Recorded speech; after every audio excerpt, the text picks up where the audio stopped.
अस्सलाम वालेकुम। Live with Adil Shahzeb के साथ मैं हूं आपका मेजबान। साबिक वजीर आजम और पाकिस्तान तहरीक इंसाफ के बानी इमरान खान की हिदायत के ऐन मुताबिक पीटीआई ने आलमी मालियाती इदारे IMF को भिजवाई गई ईमेल में तहरीर किया है कि आइंदा बेल आउट पैकेज से पहले इंतखाबात के 30% नताइज का ऑडिट कराया जाए। पाकिस्तान तहरीक इंसाफ के दो रहनुमाओं अली मोहम्मद खान और मुजम्मिल असलम ने हमारे इस्तिफसार पर IMF को ईमेल भिजवाने की तस्दीक की।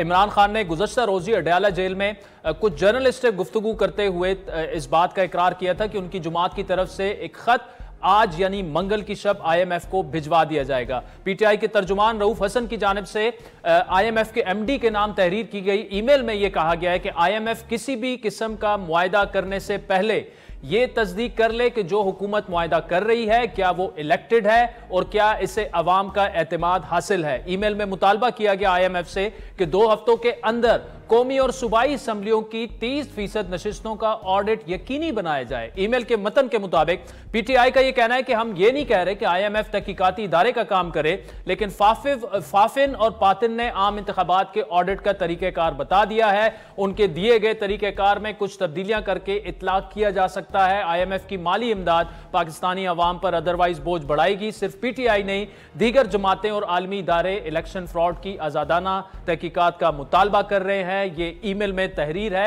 IMF गुड गवर्नेंस, शफाफियत और कानून की हुक्मरानी को अहमियत देता है, लिहाजा IMF को जायजा लेने की जरूरत है कि रुकन मुल्क जो है वो मुनासिब पॉलिसियां बनाने और अमल दरामद करने के काबिल है भी या नहीं। यह तयशुदा हकीकत है कि बगैर जायज नुमाइंदगी के मुसल्लत की गई हुकूमत की कोई इखलाकी हैसियत नहीं होती।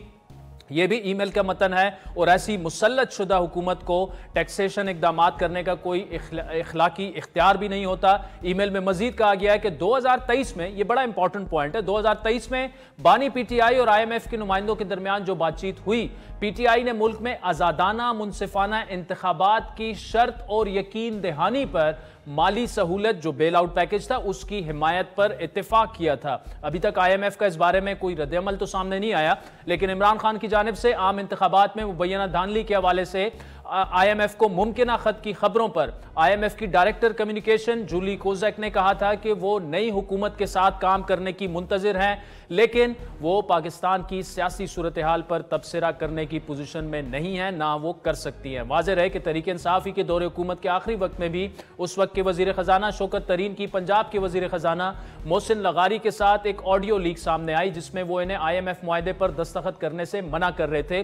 शौकत तरीन ने पुख्तूनख्वा के उस वक्त के वजीर खजाना तैमूर झगड़ा को भी यह हिदायत की थी कि वो IMF की शराइत पर रजामंदी जाहिर ना करें और शराइत पर अमल दरामद से इनकार कर दें। गुज़श्ता मौसम गर्मा में IMF के कलील मुद्दती बेल आउट की बदौलत पाकिस्तान दिवालिया होने के खतरे से बाहर आया था। अब यह प्रोग्राम मार्च अप्रैल में खत्म होने जा रहा है और माशी माहिरीन के मुताबिक नई आने वाली हुकूमत के पास फिलहाल दोबारा IMF प्रोग्राम में जाने के अलावा कोई और रास्ता नहीं। इन तमाम मामलात पर बात करने के लिए हमें ज्वाइंट साबिक वजीर खजाना और सीनियर सियासतदान मिफ्ता इस्माइल साहब जो कि IMF से साल साल डील करते आए हैं। मिफ्ता इस्माइल साहब बहुत शुक्रिया। पहले तो आपका रद्द-ए-अमल इस पर के खत जो कि मुंतजिर थे सारे कि वो लिखा जाएगा नहीं लिखा जाएगा, लेकिन एक ईमेल भिजवा दी गई है और इस ईमेल का मतन भी हमने ऑडियंस के सामने रख दिया है कि वो ये कह रहे हैं कि ये इलेक्शन फ्रॉड था और ये हुकूमत भी सिलेक्टेड है, इसलिए आप इनसे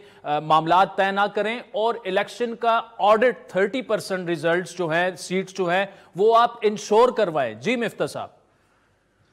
शुक्रिया आदिल भाई। ये पहली मरतबा खान साहब ने नहीं किया है। जैसा कि आप जानते हैं कि 2014 में भी जब इन्होंने धरना किया था तो धरने के दौरान जब ये रोज़ तकारीर फरमाते थे तो उन्होंने इसमें कहा था कि हम IMF और वर्ल्ड बैंक को कह रहे हैं कि पाकिस्तान को लेन देना बंद कर दें, वरना हम आके आपके जो कर्जा जात हैं वो वापस नहीं करेंगे। वो भी बड़ी मायूब बात थी। ऑब्वियसली पाकिस्तान ने कर्जा वापस किया।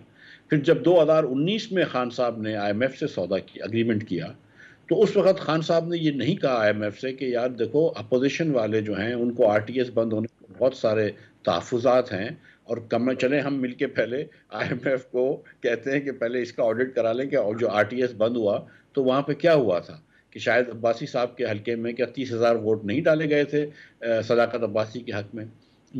और मैं आपको बड़ी मिसालें दे सकता हूँ, सारा तारड़ साहब के हल्के, साहिबा के हल्के की वगैरह वगैरह। और तो ये उसके बाद फिर आपने खुद ही बताया कि शौकत तरीन साहब ने एक बिल्कुल कंस्पिरेसी की थी तैमूर जगड़ा साहब से मिलकर। मोहसिन लगारी ने इतनी उसकी वो नहीं कराई थी, इनको इनकरेज नहीं किया था, जबकि इन्होंने IMF को लिखा था कि सूबे ये सरप्लसेस नहीं देंगे जो हुकूमत पाकिस्तान फेडरेशन क्लेम कर रही है, जो कि मैं समझता हूँ कि बड़ी गलत बात थी करने की। मैं इसमें कोई दो राय नहीं है कि इस इलेक्शन के अंदर खान साहब के तहफ़्फ़ुज़ात हैं और तहफ़्फ़ुज़ात में वज़न है, मैं इसमें कोई बहस नहीं कर रहा, और उसको लीगल फोरम पे पूरा करना चाहिए। अगर इनको जलसे जुलूस करने हैं, प्रोटेस्ट करने हैं, मैं इनका ये हक बिल्कुल नहीं छीन रहा हूँ, ये बात इनकी 125 आना सही है। लेकिन IMF को ये कहना कि आप ऑडिट करें, वो IMF का रोल नहीं है। कभी IMF ने किया है आज तक? ये बांग्लादेश में इलेक्शन हुए थे तो पाकिस्तान से भी बहुत ज़्यादा भोंडे इलेक्शन हुए थे, वहाँ पे IMF आज भी काम कर रही है। और IMF के बोर्ड पे कौन बैठता है? अमेरिका बैठता है, दीगर ममालिक बैठते हैं। तो अब एक मरतबा PTI को ये डिसाइड कर लेना चाहिए कि क्या मगरबी ममालिक ने इनको हटवाया था, जो ये क्लेम भी करते हैं कि अमेरिका ने साजिश की थी। तो फिर आज आप अमेरिका के अंदर ही कह रहे हैं, अमेरिका की जो मतलब झेली इदारा तो नहीं अमेरिका का, लेकिन अमेरिका का सबसे ज़्यादा वोट है IMF में, तो आप IMF को कह रहे हैं कि आप चेक कराएं। अमेरिका में आप लॉबीस्ट रखते हैं, तो PTI को जो अपने तजज़ुब से निकलना पड़ेगा। वो हर चीज़ को क्लेम नहीं कर सकते कि जब इनका दिल है तो आप कह दें कि अमेरिका ने हमको निकलवाया, जब इनका दिल है तो आप कहते हैं अमेरिका को प्लीज़ हमको ला के बिठा दो। ये क्या बात है? ठीक, अच्छा मिफ्ता साहब, बड़ा तफसीली आपने जवाब दिया, लेकिन मुझे आपसे जो जवाब चाहिए वो ये कि देखें, IMF का ये डोमेन नहीं है। और इससे पहले एक हफ्ता पहले जब ये खबरें आई कि खत लिखा जा रहा है, तो IMF ने बड़े खुलकर कहा कि वो सियासी मामलात पर पाकिस्तान की वो नहीं करेंगे, कमेंट नहीं करेंगे आने वाली हुकूमत के साथ। They are looking forward to work together. लेकिन पॉलिटिकल इंस्टेबिलिटी जो है वो ऑब्वियसली IMF उसको देखेगा कि यार ये बेल आउट अगर हम दे देंगे। और आपने लास्ट वीक हमारे प्रोग्राम में ये कहा था कि पाकिस्तान के पास और कोई ऑप्शन नहीं है सिवाय IMF के साथ मार्च में उनके साथ बैठें और एक और प्रोग्राम जो है वो डिस्कस करें। तो ऐसे में इसका इम्पैक्ट क्या हो सकता है? मतलब अगर जियो पॉलिटिक्स को भी देखें और बाकी चीजें भी देखें, तो ये तो IMF क्या नहीं कह सकता कि देखें पॉलिटिकल इंस्टेबिलिटी है मुल्क में, तो उसको तो आप संभालें पहले? नहीं, बिल्कुल नहीं है। ये IMF का रोल नहीं है, ये IMF का काम नहीं है। IMF जो है वो हुकूमत वक्त से डील करता है। IMF ने जनरल मुशर्रफ साहब के ज़माने में पाकिस्तान से डील किया है, IMF ने जनरल ज़ियाउल हक के ज़माने में पाकिस्तान से डील की है। तो उस वक्त तो जमहूरियत नहीं थी। आज जैसी भी है, चलो मतलब इलेक्शन हुए हैं, और मैं खान साहब की इस बात से मैं बिल्कुल वो नहीं हूँ, इत्तेफाक करता हूँ खान साहब की इस बात पे कि इलेक्शन में धांधली हुई है और खान साहब के खिलाफ हुई है। इसमें मेरी कोई दो मतलब बहस नहीं है। मैं लेकिन मैं ये कह रहा हूँ कि ये ना उनके पास जाना चाहिए ये बात लेकर, और ना उनका ये काम है, और इससे कोई फर्क नहीं पड़ेगा। IMF is suppose to deal with the government of Pakistan. अब वो गवर्नमेंट ऑफ पाकिस्तान जो है वो आज अनवार कासिम वज़ीर आज़म है और चंद दिनों में शहबाज शरीफ वज़ीर आज़म हो जाएंगे, और IMF उनसे डील करेगी, ख़त्म हो गई बात। अब अगर आप पाकिस्तान के इलेक्शन जो थे वो शफाफ थे या नहीं थे, तो IMF जाके दुनिया को सर्टिफिकेट नहीं देती। IMF आपको देती है कि IMF देखती है कि आपके पास बैरूनी मुल्क के वो ज़खायर कितने हैं। IMF ये देखती है कि आपके महसूलात कितनी है, टैक्स कितने। IMF ये थोड़ी देखती है कि फॉर्म 45 और फॉर्म 47 में क्या हुआ है। ठीक, अच्छा मिफ्ता साहब, एक जो आर्ग्यूमेंट इसी ईमेल में अगर आप देखें तो वो उसमें ये खान साहब तस्दीक कर रहे हैं कि वो 2023 में जब बेल आउट पैकेज हो रहा था तो IMF का वफ्द, उनकी टीम उनसे मिली और उन्होंने इस बात पर, इस शर्त पर सपोर्ट करने का ऐलान किया कि जी इलेक्शन साफ और शफाफ होंगे।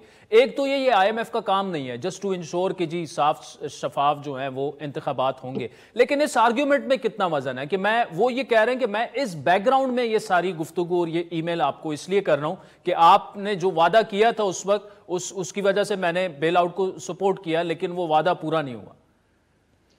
देखिए, मैं ये समझता हूँ कि खान साहब को ये गलत मशवरा दिया गया। मैं सच्ची बात बता रहा हूँ, ये पॉलिटिकली भी उनके लिए अच्छा नहीं है और इससे कोई फ़ायदा नहीं होगा, और मुल्क का उसमें नुकसान हो सकता है, मुल्क का फ़ायदा तो कहीं पर भी नहीं होगा। तो मेरी गुजारिश ये है कि ये IMF का काम नहीं है, ना IMF ये करेगा। उस वक्त जब हुकूमत ख़त्म हो रही थी और केयर टेकर आने लगे थे, तो आपने सारे उन लोगों से पूछना था कि देखो हम एक नए प्रोग्राम में जा रहे हैं, तो क्या आप लोग जो भी हुकूमत आ जाएगी उसकी सपोर्ट करेगी? जो सब पार्टियों ने कहा कि जो भी हुकूमत आ जाएगी उसकी सपोर्ट करेगी। अब एक उसमें से 2 पार्टियां जो आई हैं, 2-3 पार्टियां जो हुकूमत बना रही हैं, वो तो सपोर्ट कर रही हैं और वो इस वक्त हुकूमत में है। इस अगले 5 साल तक तो IMF जो है ना वो सोच रही है कि भाई ये बैठे हुए हैं यहाँ पे, तो हम इनसे डील करेंगे। फिर अगर जो भी आ जाता है, और खान साहब को भी ये याद है ना कि 2019 में जब खान साहब की हुकूमत थी तो वो अपोजिशन से जाके नहीं बात करते थे। उस वक्त अगर शहबाज शरीफ साहब खत लिख देते कि भाई आरटीएस बंद हो, तो आईएमएफ को फर्क नहीं पड़ता। ये आईएमएफ का कंसर्न नहीं है। आईएमएफ का कंसर्न सिर्फ मुल्क की जो हुकूमत होती है, जो डी फैक्टो हुकूमत होती है, उससे डील करना होता है, और वही करना चाहिए। वरना तो मतलब आप पूरी दुनिया को बुला रहे हैं कि आके पाकिस्तान के इलेक्शंस के ऑडिट करें, मतलब हर एरा गैरा आके यहाँ पे ये बातें शुरू कर देगा क्या? ठीक। अच्छा मिफ्ता साहब, दूसरा ही बताइएगा कि अब ऑब्वियसली आप ये कह चुके हैं, बार बार कह चुके हैं कि आईएमएफ के पास हमें एक और मुआहदे में आईएमएफ के साथ एक और डील साइन करनी पड़ेगी, उसमें जाना पड़ेगा, उसके अलावा वे फॉरवर्ड नहीं है। पाकिस्तान की मईशत इस वक्त भी हम कह सकते हैं कि वेंटिलेटर पे है, और वेंटिलेटर जो है उसकी सप्लाई आईएमएफ से होके आती है। Am I correct? और अगर ये डिले इसमें किसी वजह से भी हुआ, क्योंकि अक्सर गवर्नमेंट आ जाती है ना कि जी दोस्त ममालिक और आईएमएफ को थोड़ा सा साइड पे करते हैं थोड़ा सा, और उसमें वो जो 4-5 महीने का डिले आ जाता है वो फिर पाकिस्तानी मईशत को कॉस्ट करता है। देखिए, जिस तरह के आम फैक्ट्रियाँ नहीं चलती दोस्तों के पैसों से, तो पाकिस्तान भी दोस्त ममालिक से पैसे लेकर मुल्क नहीं चला सकता, और दोस्त ममालिक से हमने $10 बिलियन लिए हुए हैं। आईएमएफ, मैं वेंटिलेटर तक तो नहीं कहूँगा, लेकिन आईएमएफ जो है वो आपका लेंडर ऑफ लास्ट रिजॉर्ट है। जब आपको कोई और पैसे नहीं दे रहा होता और हमको कोई भी कमर्शियल बोरोइंग नहीं हो रही है, तो हमको आईएमएफ के पास जाना ज़रूरी है। हम आईएमएफ के प्रोग्राम में आ जाएंगे तो वो एक इंश्योरेंस की तरह है, एक बीमे की तरह है, या एक छतरी की तरह है कि अब आईएमएफ के प्रोग्राम में हम आ गए, अब हमको वर्ल्ड बैंक से भी लोन मिलेंगे, एशियन डेवलपमेंट बैंक से भी मिलेंगे, एशियन इंफ्रास्ट्रक्चर डेवलपमेंट बैंक से भी मिलेंगे, हमको इस्लामिक डेवलपमेंट बैंक से भी मिलेंगे। उसके बाद इंशाल्लाह अगर एक आध साल हमने अच्छा कर लिया तो फिर हम यूरो बॉन्ड्स या सकूक बेच सकेंगे। तो आईएमएफ के प्रोग्राम में होना ज़रूरी है। और मैं सच्ची बात बताऊं कि आप देख लीजिए ना आदिल भाई, कि हमारी हुकूमत की पॉलिसियां तो सही नहीं रही हैं पिछले 10-20 साल से, वरना बार बार आईएमएफ में क्यों जाना पड़ता।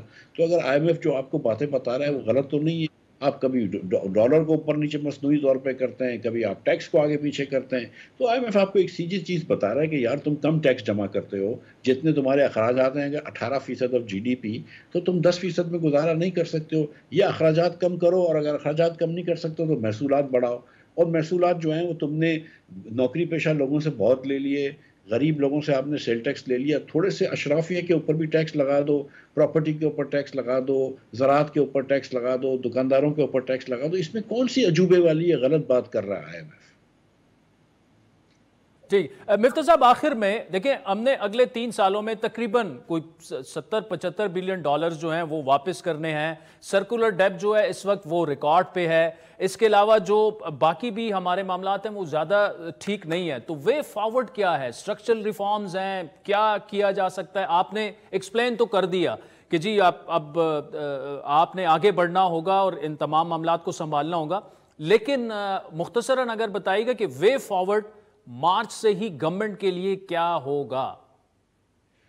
देखिए, अगर गवर्नमेंट डर डर के काम करेगी तो काम नहीं होगा। अब हुकूमत के पास सपोजिटली 5 साल हैं, चलो 5 साल कोई भी पाकिस्तान में वज़ीर आज़म नहीं रहता, लेकिन 2-4 साल तो हैं। तो इनको ये सोचना चाहिए कि हम इधर हैं, अब हमको खुल के काम करना है, और फिर जीत हार अल्लाह के हाथ में इलेक्शंस में। तो फिर इसके बाद ये इनको ये सोचना चाहिए कि देखो कुछ रिफॉर्म्स करने ज़रूरी हैं। मैं ये समझता हूँ कि एनएफसी अवार्ड जो है वो हमारे सारे मसलों की जड़ है, उसको आगे पीछे कर लें। उसको अगर नहीं करें तो उसके खैर और रास्ते निकल सकते हैं। उसके बाद मैं समझता हूँ कि लोकल गवर्नमेंट को एम्पावर्ड करें और बच्चों को तालीम को सही करें। उसके बाद आपको कहीं कहीं और आपको कहीं और टैक्स लगाने होंगे। 10% ऑफ जीडीपी में पाकिस्तान जैसा मुल्क, जिसके 4 में से 3 नेबर से हमारी लड़ाई चल रही हो, जिसके अंदर एक मल्टी एथनिक ग्रुप्स रहते हों, मल्टी सेक्टेरियन ग्रुप्स रहते हों, उसके अंदर हमको एक कॉम्प्लिकेटेड मुल्क है, हमको पैसे चाहिए इस चीज़ों से डील करने के लिए। 10% ऑफ जीडीपी पे हम नहीं काम कर सकते। उसके बाद आपको बरामदात बढ़ानी है, तो आपको नंबर 1 पहले निचकारी करनी है। आईएमएफ के एग्रीमेंट करने के बाद आपने निचकारी करनी है, इससे आपकी बिजली और गैस सस्ती होगी। आपने महसूलात बढ़ाने, हुकूमत के अखराजात कम करने ताकि आपका खसारा कम हो, और आपका खसारा कम होगा और आप कम नोटें छापेंगे तो आपकी महंगाई कम होगी। महंगाई कम होगी तो ये जो 9.5 करोड़ 9 करोड़ लोग खतरे गुर्बत के नीचे हैं वो ऊपर आएंगे, क्योंकि उनकी आमदन नहीं बढ़ रही। उसके बाद जब आपकी महंगाई कम होगी तो आपका इंटरेस्ट रेट कम होगा, उससे शायद थोड़ी सी ग्रोथ आना शुरू हो जाए। अभी ग्रोथ को भूल जाना चाहिए, निचकारी फ़ौरन कर लें, पीआईए हुआ, स्टील मिल हुआ, बिजली और गैस की कंपनियां ख़ास तौर पर, और हुकूमत की जो प्रॉफिटेबल कंपनियां हैं ओजीडीसी, अगर वो 400 अरब रुपए कमाती है, आप उसको निचकारी कर देंगे तो 4000 अरब कमाएगी, तो उनको भी सबकी निचकारी करे, हुकूमत इस पैसे से थोड़ी बहुत डेट रिटायर करे। इस बार हुकूमत को वेस्टेड इंटरेस्ट को टेक ऑन करना होगा। अब आपको लेबर यूनियंस हुई, इन इदारों की, ये इदारों से जो लोगों को फ़ायदा हो रहा है, उन लोगों को आपको टेक ऑन करना होगा, और आपको अब फंडामेंटल रिफॉर्म्स करने होंगे। साथ साथ आपको ब्यूरोक्रेसी का रिफॉर्म करना होगा, आपको जुडिशल रिफॉर्म्स करने होंगे ताकि लोगों को इंसाफ मिले। देखिए, हम ये करते हैं कि हम हर चीज़ डिले कर देते हैं कि अच्छा यार बाद में देख लेंगे, ये बड़ा मुश्किल है, इसको अभी छोड़ दो। अब ये वक्त आ गया है कि हर चीज़ हम कर गुजरें। हमने देख लिया है कि मतलब मुस्लिम लीग नून वैसे ही कोई बहुत ज़्यादा अवाम में मकबूल तो नहीं है। अगर ये अच्छा काम कर जाती है, अल्लाह करे, तो मकबूलियत बढ़ जाएगी इसकी। मिफ्ता इस्माइल साहब, thank you so much for joining us. वक्त चाहता है एक ब्रेक का, जिसके बाद नदीम अफजल चंद और आसमा शिराजी साहिबा हमें ज्वाइन करेंगे हमारे साथ।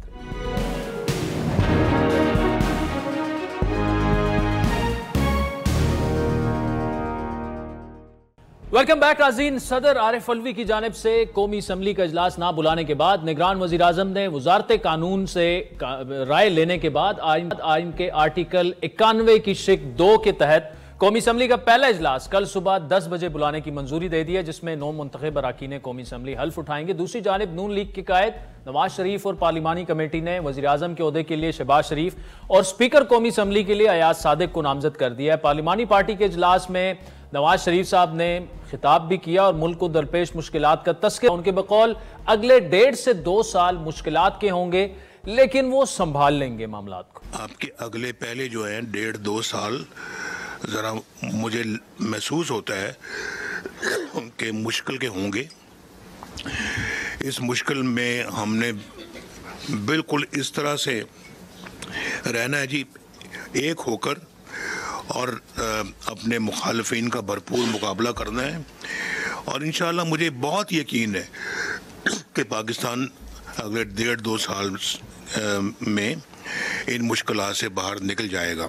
अब नामजद वज़ीर आज़म शहबाज शरीफ ने भी तकरीर की और उन्होंने सदर आरिफ अलवी पर कड़ी तनकीद करते हुए कहा कि जिस तरह उन्होंने माजी में अदम एतमाद के मौके पर आइन की खिलाफ वर्जी की, आज फिर वो आइन की खिलाफ वर्जी के मुर्तकिब हो रहे हैं। पुख्तूनख्वा में अगर हल्फ लिया जा सकता है तो वो आइनी है, लेकिन यहाँ पे गैर आइनी कैसे होगी? इलेक्शन में ऊंच नीच होती है। हमारे बाज़ जगहों पर हमें बड़ी कामयाबी मिली, बाज़ जगह हमारे जो बड़े बड़े हमारे जो लॉयल कारकुन वो हार गए। तो इसका मतलब ये हुआ कि जो हम हार गए वो ठीक हारे, और जो जीते वो गलत जीते। ये है वो दोगलापन। नून लीग पीपल्स पार्टी और MQM का इजलास जो है पंजाब हाउस में जारी है, जिसमें कल होने वाले कौमी असम्बली के इजलास से मुतालिक लाएअमल तय किया जाएगा। सुन्नी इत्तेहाद कौंसिल की पार्लिमानी पार्टी का इजलास KP हाउस में मुनक़िद हुआ, जिसमें कौमी असम्बली के इजलास का बायकॉट ना करने का फैसला हुआ, और सुन्नी इत्तेहाद कौंसिल के MNAs यानी PTI के MNAs भी हल्फ उठाएंगे, लेकिन ईवान के अंदर और बाहर वो एहतजाज करेंगे। पार्लिमानी पार्टी ने वज़ीर आज़म के ओहदे के लिए उमर अयूब, जबकि आमिर डोगर जो है वो स्पीकर कौमी असम्बली और जुनैद अकबर डिप्टी स्पीकर का इलेक्शन लड़ेंगे। PTI के रहनुमा अली मोहम्मद खान के बकौल वो कोई मैदान अब खाली नहीं। हम एक पुरअमन लेकिन पुरजोर सियासी जद्दोजहद करेंगे। पार्लियामेंट के अंदर हम अपना भरपूर सियासी किरदार हम अदा करेंगे। मैदान कोई खाली नहीं छोड़ेंगे, मोर्चा खाली नहीं छोड़ेंगे। अब मरकज में एक इत्तेहादी हुकूमत कायम होने जा रही है, लेकिन जो 3 बड़ी जमातें हैं, नून लीग, पीपल्स पार्टी और फिर तीसरी जो उनकी जमात है MQM, उनके दरमियान अभी भी एतमाद की वो फिजा कायम नहीं हो सकी जो कि होनी चाहिए थी। नून लीग और पीपल्स पार्टी के मामला तो तकरीबन तय पा चुके हैं, लेकिन MQM और नून लीग में इख्तलाफात जूं के तू मौजूद हैं। गुज़श्ता रोज़ MQM के रहनुमा मुस्तफ़ा कमाल की एक ऑडियो लीक हुई, जिसके बाद आज गवर्नर सिंध कामरान टिसोरी की एक ऑडियो लीक हुई, जिसमें पीपल्स पार्टी की जानिब से MQM के मैंडेट को जाली कहने की बातें दोहराई गई। ऐसे में क्या ये 3 जमातें एक मजबूत हुकूमत बना पाएंगी? ऑल्दो पीपल्स पार्टी फिलहाल जो है वो काबीना का हिस्सा तो नहीं है, लेकिन हुकूमत का हिस्सा वो जरूर होगी। तमाम मामलात पर बात के लिए आज हमारे साथ मौजूद हैं पीपल्स पार्टी के सीनियर रहनुमा नदीम अफजल चंद साहब, और प्रोग्राम के अगले हिस्से में हमें आसमा शिराजी साहब अभी ज्वाइन करेंगी। चंद साहब बहुत शुक्रिया। ये बताइएगा कि एक तो अब चूंकि मामला थोड़े से नई नई खबरें आ गई हैं, खान साहब ने तो खत लिख दिया IMF को, उस पर हमने तफसीली प्रोग्राम के पहले हिस्से में गुफ्तगू की और वो ये कह रहे हैं कि जी 30% नशिस्तों का ऑडिट कराया जाए, अदरवाइज आप सोचें आप पाकिस्तान को बेल आउट पैकेज जो है वो ना दें क्योंकि ये सिलेक्टेड हुकूमत है। देखिए जी, इलेक्शन तो यकीनन आइडियल नहीं हुए, इसमें तो कोई शक नहीं, लेकिन पीपल्स पार्टी खुद इसकी विक्टिम है। लेकिन हमने इस मुल्क को आगे लेके चलना है, हमने इस निज़ाम को चलाना है। हम खुदा न खास्ता किसी ऐसे दलदल में ना फंस जाएं जहाँ से बाद में निकला ना जा सके। और पाकिस्तान पीपल्स पार्टी चाहती है कि आप बैठें असम्बली के अंदर, आप रिफॉर्म्स करें, लेजिस्लेशन करें, जो कोताहियाँ जो खामियाँ इलेक्शन कमीशन में हो वो पार्लियामान के जरिए हल करें। दो ही तरीके हैं, या तो आप पार्लियामान के बाहर फैसले कर लें, वो आपने 2 सालों से पार्लियामान के बाहर बैठ के देखा है। PTI ने इस्तीफे दिए, PTI ने असम्बलियाँ तोड़ी, PTI ने जुलूस निकाले, रजिस्ट किया, यलगार हुई, सारा कुछ हुआ। क्या हासिल हुआ? लोग वर्कर मारे खा रहे हैं, लोग सियासी कैदी कुछ जायज़ भी बन रहे हैं, कुछ नाजायज़ भी बन रहे हैं। लोगों की ज़िंदगियाँ तबाह भी हो रही हैं, रियासत के ऊपर, इदारों के ऊपर भी हमला हुआ। उसको हम जस्टिफाई नहीं कर सकते चीज़ों को, लेकिन जो कुछ बेगुनाह लोगों के साथ हुआ है उसको भी हम जस्टिफाई नहीं कर सकते। तो इसका जिम्मेदार कौन है? जो पार्लियामान के बाहर जो झगड़े करना चाहता है, जो पार्लियामान के बाहर मसाइल हल करना चाहता है। और एक है आपके पास एज ए पोलिटिकल पार्टी पार्लियामान के बैठ के अंदर आप लड़ाई लड़ेंगे, मैं समझता हूं आप हारे या जीते सिस्टम को फायदा होगा। सिस्टम को जब फायदा होगा as a political worker, as a party, automatically आप फायदे में रहेंगे। जब सिस्टम मजबूत होगा, जब पार्लियामान की इज्जत होगी। ठीक है, मुझे बताएं, देखिए वे फॉरवर्ड तो यही है ना कि आप धांधली के इल्जामात किस पर लगते हैं? एस्टेब्लिशमेंट पर ही लगते हैं, चाहे वो 18 हो, ज्यादा दूर नहीं जाते, 18 हो या 2023 हो, PTI तो उन्हें ही टारगेट बना रही है ना। अब उसका वाहिद हल जो है वो तो ये है कि आप पॉलिटिकल पार्टीज जो हैं वो आपस में बैठें, रूल ऑफ द गेम्स तय करें, इलेक्टोरल रिफॉर्म्स पर बात करें और ऐसे कोई कायदे कवानीन बनाएं कि कोई जमात जो है वो उसको वायलेट करने का सोच ही नहीं सकती। लेकिन आपके साथ बैठने के लिए तहरीक इंसाफ तैयार है। देखिए, यही बात हम बड़े सालों से कर रहे हैं कि आप बैठे बगैर, आपस में बैठे बगैर, इससे पहले कि एस्टैब्लिशमेंट आपको बिठाए जिस तरह माजी में बिठाती रही है। माजी में जब एस्टैब्लिशमेंट के जरिए आप बैठते रहे हैं तो क्या हाल निकला? कोई हाल नहीं निकला। नेशनल इलेक्शन प्लान के ऊपर आप बैठे, आपने एक्सटेंशन के ऊपर आप बैठे, जब आपने आर्मी चीफ को एक्सटेंशन दी तो आप बैठ गए ना, सारे इत्तेफाक कर गए। सारे इत्तेफाक कर गए। इसका मतलब है कि आपने इत्तेफाक तो किया। अब पब्लिक के मसाइल के लिए, पब्लिक के खा वो इलेक्शन का सिस्टम हो, इकोनॉमिक सिस्टम हो, तालीम का निज़ाम हो, पीने का साफ पानी का हो, लोकल गवर्नमेंट सिस्टम हो, चीजें जो बेहतरी की तरफ जिस तरफ मुल्क आगे लेके जा सकते हैं, उसके लिए हम क्यों नहीं बैठ सकते? विदाउट एस्टैब्लिशमेंट बैठ सकते हैं, ये कोई बात नहीं है, छूती बात नहीं है। तो मेरे ख्याल में ये सोचना पड़ेगा। इसके अलावा आदिल भाई, मुझे तो कोई सच्ची बात है आउट ऑफ द बॉक्स को ऐसा हल नजर नहीं आता। हाँ, अल्टीमेटली अगर हम नहीं बैठेंगे तो पॉलिटिक्स लूजर होगी। कौन बचेगा ये कौन जानता है, लेकिन इसमें लूजर पाकिस्तान खुदा न खास्ता होगा। अब इसमें लूजर निज़ाम सिर्फ नहीं होगा, इसमें लूजर रियासत भी होगी, इसमें लूजर पॉलिटिकल क्लास भी ये होगी। जो चंद साहब आपने एक बैकग्राउंड दिया और जिसमें आपने बड़ा तफसीली जवाब दिया, इसमें अब आगे हुकूमत बनने जा रही है इत्तेहादी। शहबाज शरीफ साहब प्राइम मिनिस्टर होंगे, आप उन्हें सपोर्ट करेंगे, काबीना में MQM और वो शामिल होंगे। ये हुकूमत क्या डिलीवर करने की पोजीशन में होगी अगर ये सारे मौलाना और PTI और ये सारे सड़कों पर होंगे और धांधली क्या क्या क्या बनेगा क्या पाकिस्तान? देखिए, अगर तो रवायती तरीके से हुकूमत चलाएंगे ना जी, रवायती तरीके जो साबका रवायती तरीके से चलाते रहे तो डिलीवर नहीं कर पाएंगे। अच्छा, अगर रवायती तरीके से हट के ब्यूरोक्रेटिक रिफॉर्म्स करके अपने पेट पर पत्थर बांध के जो हुक्मरान हैं, जो मिनिस्टर्स हैं, जो ब्यूरोक्रेसी है, जो फैसले करने वाले लोग हैं, वो सारे बैठ के कि इस मुल्क का कुछ सोचना है, तो फिर यकीनन आप डिलीवर कर पाएंगे। जो मर्जी होता रहे फिर आप डिलीवर करेंगे।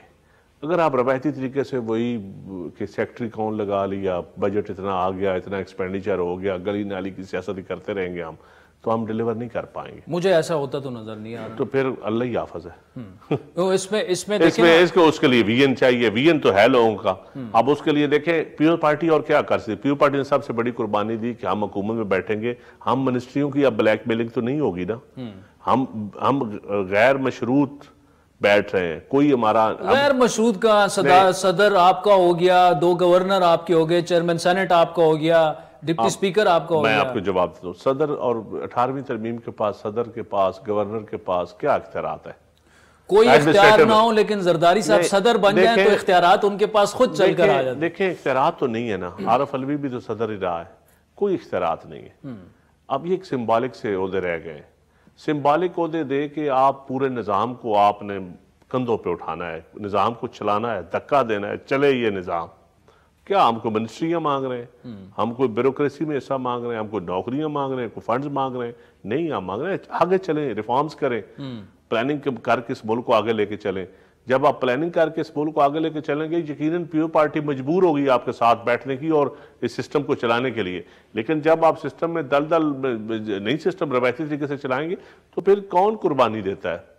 तो मैं समझता हूं कि ये बड़ा इस वक्त पॉलिटिकल क्लास की जिम्मेदारी है और हुकूमत की जिम्मेदारी है। हुकूमत मज़ाकरात की दावत दे पीटीआई समेत सब जमातों को खुले दिल के साथ, और कहें कि हमसे गलतियां हुई हैं, आए बिस्मिल्लाह करें, जो गलतियां पॉलिटिकल क्लास से हुई हम एक दूसरे से माफी मांगे, हम कहें कि कौम के लिए हमें शहबाज शरीफ साहब मुज़ाकरात की दावत दें, पीपल्स पार्टी उनका साथ देगी? बिल्कुल देगी। अच्छा, बिल्कुल देगी। पीपल्स पार्टी तो मुज़ाकरात पे बिलीव करती है, यानी हमारी तो नजरियाती तौर पे इंसाफ के पास चलकर जाने के लिए तैयार है। मैं कहता हूं अगर शहबाज शरीफ साहब हुकूमत फैसला करती है तो हमें कोई इतराज नहीं होगा। अच्छा, हमें कहूं, हम तो चाहते हैं कि डायलॉग करें। बिलावल साहब कई दफा नहीं कह चुके हम डायलॉग करना चाहते हैं, लेकिन पीटीआई तो ये कह रही है आप ये मान कर आए कि इलेक्शन में धांधली हुई है और हम सिलेक्टेड हैं। देखिए इलेक्शन में जिन सीटों पे वो कहते हैं धांधली हुई है, उस पर बैठ के बातचीत हो सकती है ना। उस पर तो सारी पार्टियां कहती हैं हमसे धांधली, नून लीग समेत सारी पार्टियां कह रही हैं, पीओ पार्टी भी कह रही है कि हम चंद सीटों पे धांधली हुई है हमारे साथ, हर कोई कह रहा है। तो एक पैरामीटर तो तय करना पड़ेगा ना। कमीशन बनाए, कोई क्या करें? जो मैं समझता हूं जो आपने शुरू में कहा है कि सबसे पहले हमें ऐसा सिस्टम बनाना पड़ेगा आइंदा उंगली कोई ना उठाए, आपस में बैठ के ना। तो अगर हम ये कर लेते हैं तो उसके लिए तो उसका ऑटोमेटिकली हल। देखिए ना चंद साहब, मैं क्यों ये बात करूं, 2018 आरटीएस फेल हुआ, तहरीक इंसाफ आई, 2008 चले जाएं, 2002 नहीं वो तो करवाए, थोड़े ये 2008 में चले जाए, बीबी शहीद हुई, उस वक्त भी धांधली हुई। ठीक है, बीबी की शहादत के बावजूद पंजाब हमसे छीन लिया बिल्कुल हुई, और धांधली 2013 में छुपती नहीं है। 2013 ब्रिगेडियर मुजफ्फर रांझे वाला इलेक्शन जो ड्रामा हुआ, 2018 फिर आरटीएस बैठ गया, 2024 फिर मैं समझता हूं। मेरा पॉइंट ये है कि 18 में नून लीग सड़कों पर थी, आज तहरीक इंसाफ सड़कों पर है, इल्जाम वो एक ही तरफ लगा रहे हैं, तो क्या बेहतर नहीं होगा कि, और देखिए सियासी जमातों की सियासत का जो महवर रह गया ना, वो तो उस तरफ खुश करना है ना, वो तो अवाम तो अभी रह ही नहीं गए। तो अब मैं ये कह रहा हूं कि आपस में बैठ के 1 पॉइंट एजेंडे पर कि जी इसके बाद इलेक्टोरल रिफॉर्म्स ये हैं और इस मुल्क में हम धांधली या मुदाखलत नहीं मानेंगे, उस पर क्यों सियासी जमातें एग्री नहीं कर सकती? नहीं हो सकती है, हम इक़्तिदार अवाम से मांगे ना, और फिर ऐसे इक़्तिदार का क्या फायदा जब आप डिलीवरी ना कर सके। ऐसे इक़्तिदार को ऐसी गाड़ी हूटर पीएम हाउस या प्रेसिडेंट हाउस या सीएम हाउस आप लें, आप डिलीवर ना कर सके, ऐसे इख्तियारात का क्या फायदा? अच्छा ये बताएं, गवर्नर पंजाब कौन बन रहा है?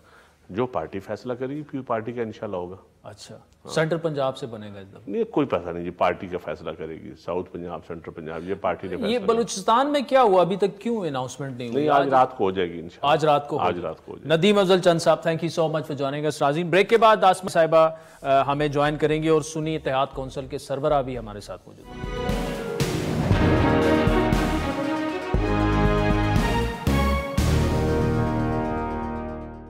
वेलकम बैक नाज़रीन, बड़ी अहम खबरें आज। एक तो जो तहरीक इंसाफ की जानिब से एक ईमेल लिखी गई है IMF को, उस पर तफसीली गुफ्तगू आपने सुनी। इस वक्त पाकिस्तान की मारूफ एंकर और कॉलमिस्ट आसमा शिराजी साहिबा हमारे साथ मौजूद है। आसमा, पहले तो ये बताइएगा कि इससे पहले भी एक अटेम्प्ट हुई थी तहरीक इंसाफ की जानिब से, आपको याद होगा, तैमूर झगड़ा साहब और लगारी साहब ने शौकत तरीन साहब के कहने पे।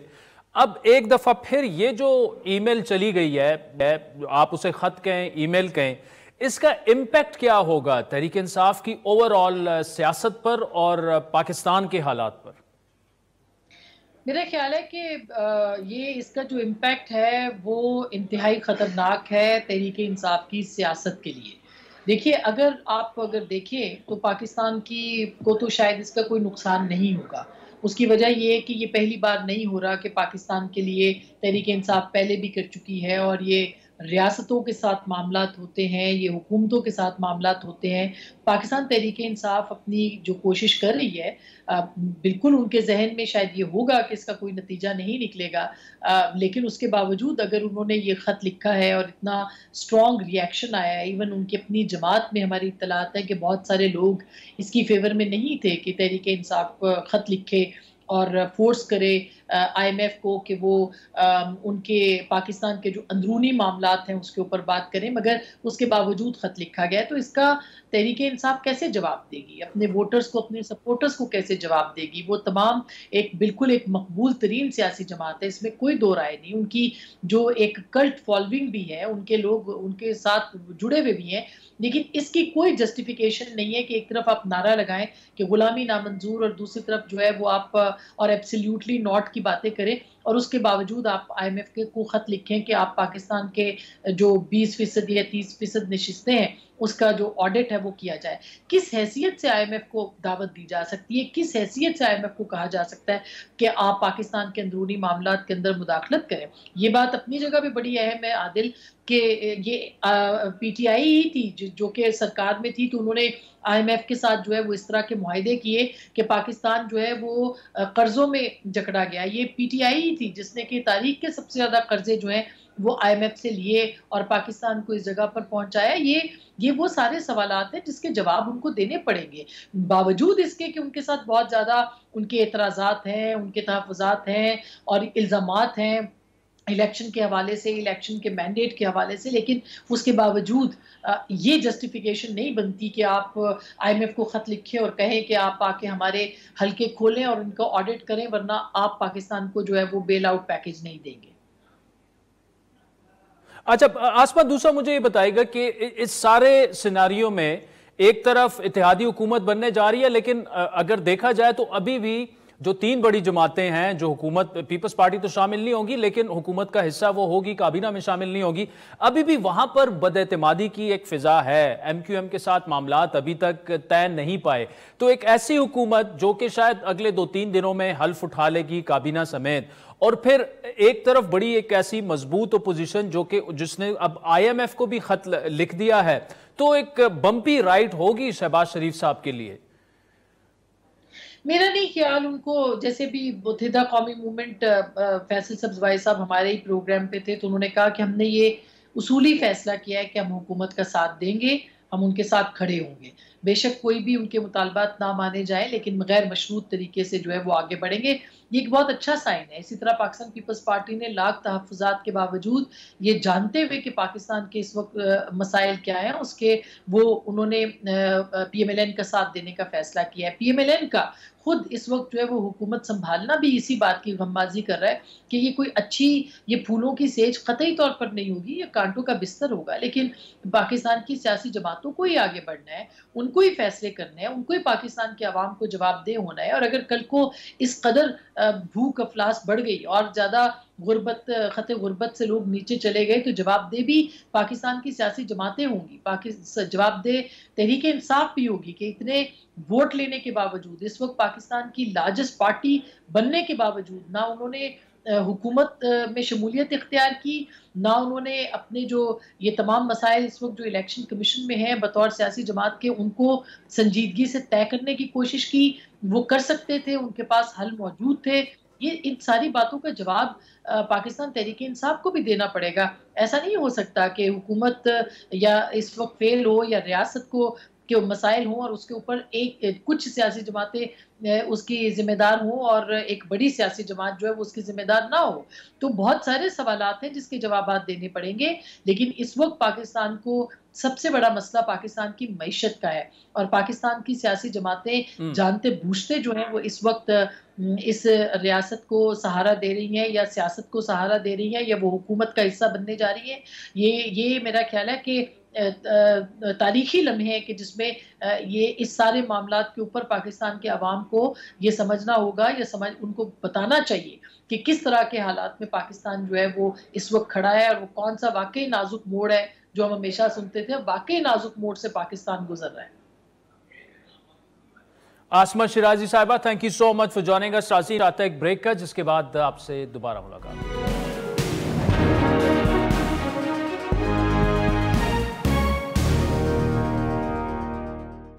वेलकम बैक नाज़रीन। इलेक्शन कमीशन ऑफ पाकिस्तान ने फरीकैन के दलाइल सुनने के बाद सुन्नी इत्तेहाद कौंसिल को मखसूस नशिस्तें अलॉट करने से मुतालिक दरख्वास्तों पर फैसला महफूज कर लिया है, जबकि समाअत के दौरान chief election commissioner Sikandar Sultan Raja ने सुन्नी इत्तेहाद कौंसिल का कमीशन को लिखा गया खत पीटीआई के वकील बैरिस्टर अली जफर को देते हुए रिमार्क्स दिए कि सुन्नी इत्तेहाद कौंसिल को मखसूस नशिस्तें नहीं चाहिए, तो आप क्यों उनको मजबूर कर रहे हैं। अब सुन्नी इत्तेहाद कौंसिल ने इलेक्शन कमीशन को 26 फरवरी को एक खत लिखा था जिसमें यह कहा गया कि सुन्नी इत्तेहाद कौंसिल की इंतखाबी निशान पर कोई उम्मीदवार उन्होंने इलेक्शन में हिस्सा नहीं ले रहा, इसलिए खवातून उम्मीदवारों की फहरिस्त उनके पास मौजूद नहीं है, इसलिए वो जमा नहीं करा सकते। नाज़रीन, ये बड़ा इंपॉर्टेंट नुक्ता है। उन्होंने ये नहीं कहा कि उन्हें नशिस्तें नहीं चाहिए। अब बैरिस्टर अली जफर ने सुन्नी इत्तेहाद कौंसिल के खत से लाइलमी का इजहार किया पहले तो, फिर पीटीआई को सुन्नी इत्तेहाद कौंसिल ने ऐसे किसी खत के हवाले से नहीं बताया। उन्होंने ये भी कहा। इस दौरान पीपल्स पार्टी के वकील फारूक नाइक ने कहा कि सुन्नी इत्तेहाद कौंसिल ने कोई तरजीही फहरिस्त जमा नहीं कराई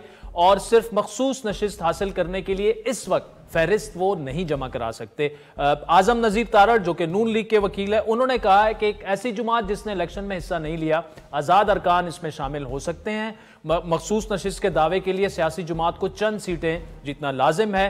MQM के वकील फरूक नसीम ने भी दलाइल दिए। उनके बकौल कानून की नज़र में सुन्नी इत्तेहाद कौंसिल पार्लिमानी जमात ही नहीं है।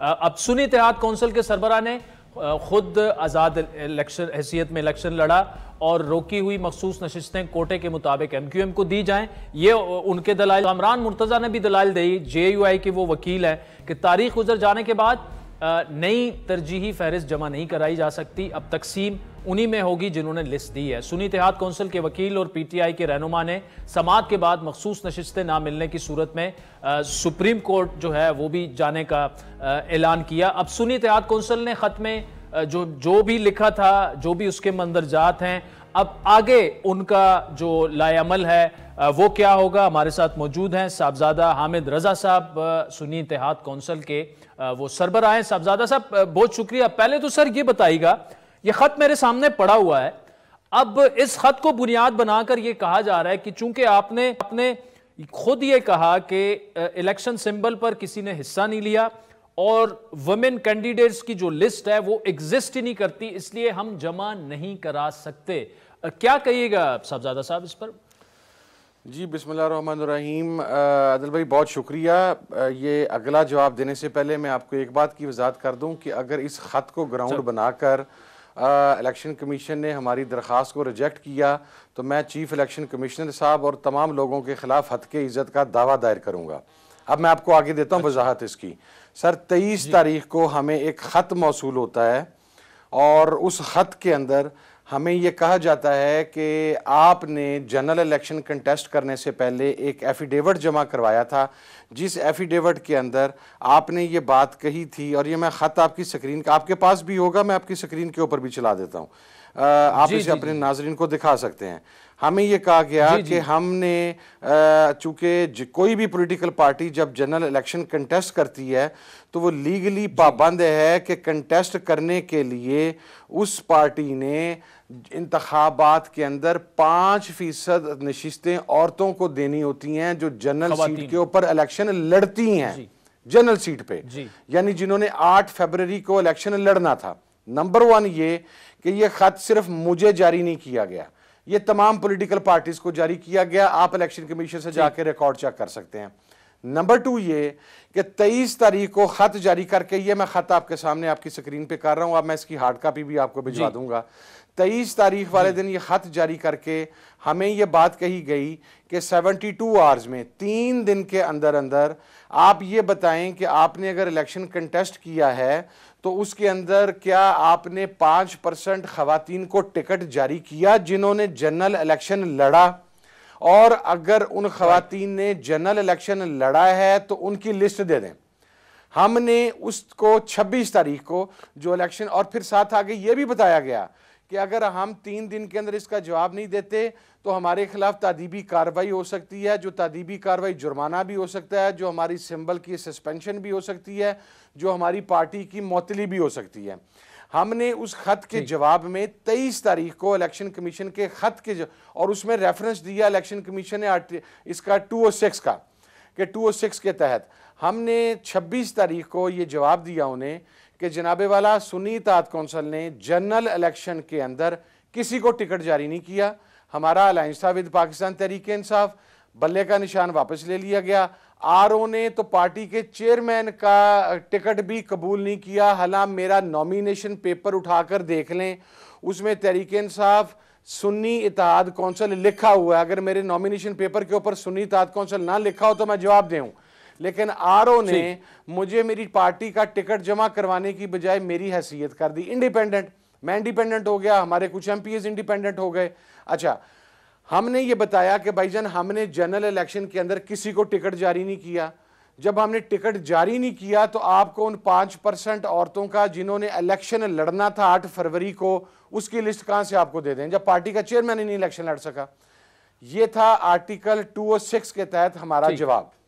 जो मखसूस सीटें हैं वो डील होती हैं अंडर आर्टिकल 104 104 के तहत जी। उसके लिए हमने 1 हफ्ता पहले से दरखास्त दी हुई है।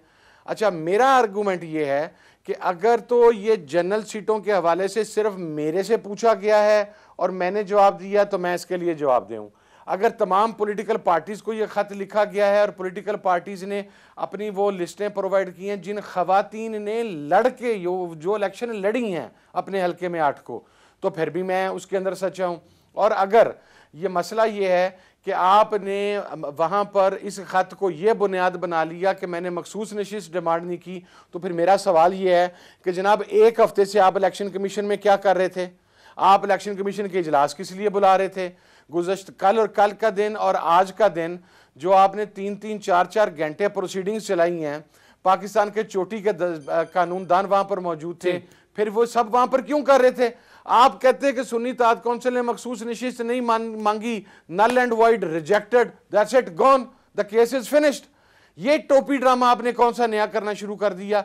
लिस्ट आप हमसे मांग रहे हैं जनरल इलेक्शन लड़ने वाली खवातीन की और कह रहे हैं कि ये जनरल इलेक्शन की खवातीन की। साहबजादा साहब, आपने तफसीली जवाब दिया। मेरा सवाल ये है कि अगर वो आपसे फॉर एग्जाम्पल, देखिए आपने तो अपना खत जो लिखा उसमें आप कह रहे हैं कि जी हमने तो चूंकि सिंबल पर इलेक्शन नहीं लड़ा या लड़ने नहीं दिया गया, तो हमने कोई रिजर्व खवातीन की जो लिस्ट है नहीं रिजर्व नहीं, वो हमने फराहम नहीं की। सर नहीं आदिल भाई, इसमें भी तस्दीक कर लें। आप मेरा लेटर पढ़े, मैं आपको लेटर भी फॉरवर्ड कर देता हूं। कहते हैं हमने ये कहा है कि हमने जनरल सीट के ऊपर किसी खातून को टिकट जारी नहीं किया, लिहाजा जनरल सीट के ऊपर खातून की कोई लिस्ट नहीं है, हमने ये कहा है। हमने मखसूस नशिस्त की बात नहीं की।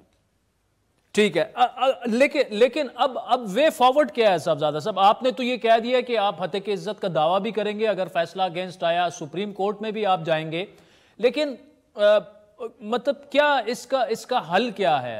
आप क्या समझते हैं कि आपको क्यों मिलनी चाहिए मखसूस नशिस्तें? चूंकि पीटीआई अभी शामिल हुई है और डेडलाइन है, इलेक्शन कमीशन ये कह रहा है कि एक डेडलाइन होती है तरजीही फहरिस्त देने के लिए रिजर्व सीट्स के लिए, वो आपने नहीं दी। अगर आपने लिस्ट दी होती उसमें फिर अमेंडमेंट पे बात हो सकती है, लेकिन आपने तो लिस्ट ही नहीं दी।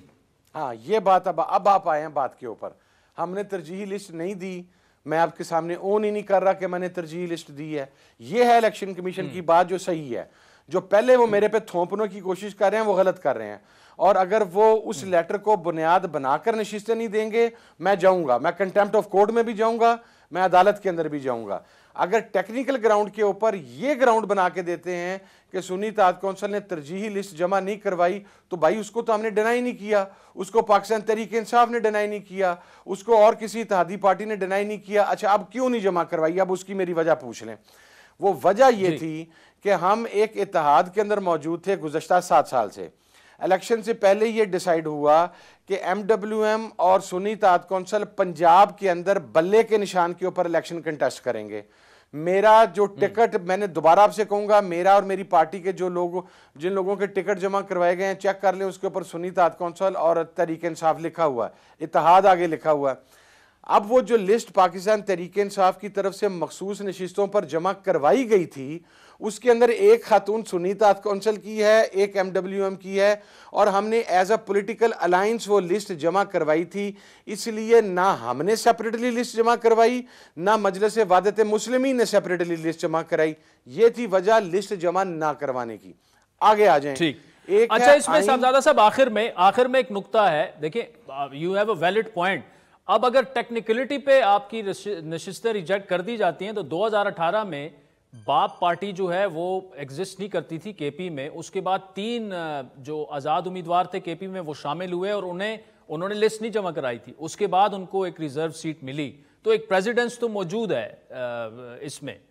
सर इसमें ना सिर्फ प्रेसिडेंट मौजूद है, मैं आपको एक और बात दर्ज कर दूं, आज अली जफर साहब ने वहां पर बयान किया है, आइन के अंदर लिखा है कि अगर आज़ाद उम्मीदवार किसी पॉलिटिकल पार्टी में दाखिल होते हैं, उन्होंने ये नहीं लिखा कि किसी पार्लियामेंट्री पार्टी जो वहां पर ये क्लेम कर रहे हैं कि हमारी चूंकि नशिस्त नहीं है पार्लियामेंट में तो इसलिए हमें नहीं मिल सकती। आइन में लिखा है पॉलिटिकल पार्टी की डेफिनेशन ये है कि जो तमाम रिक्वायरमेंट्स फुलफिल करने के बाद इलेक्शन कमीशन उसे निशान अलॉट करे। हमें 2013 में भी निशान अलॉट हुआ, हमें 18 में भी अलॉट हुआ, हमें 24 में भी अलॉट हुआ। सो वही आ रहा पॉलिटिकल पार्टी। दूसरी चीज ये है कि इसके अंदर जो आपने अभी केपीके का तस्करा किया, बाप पार्टी थी नहीं, सुन्नी ताद कौंसिल तो as a political party registered है ना। 2018 में बाप पार्टी का वजूद ही नहीं था। चले आपका ठीक है साहबजादा साहब, आपका पॉइंट आ गया, बहुत शुक्रिया। साहबजादा हामिद रजा साहब सुन्नी इत्तेहाद के सरबराह हमारे साथ मौजूद थे। नाज़रीन, आज के प्रोग्राम पर फीडबैक जरूर दीजिएगा। हमारा ट्विटर हैंडल है @आदिल शाहज़ेब। इजाजत दीजिए, खुदा हाफिज़।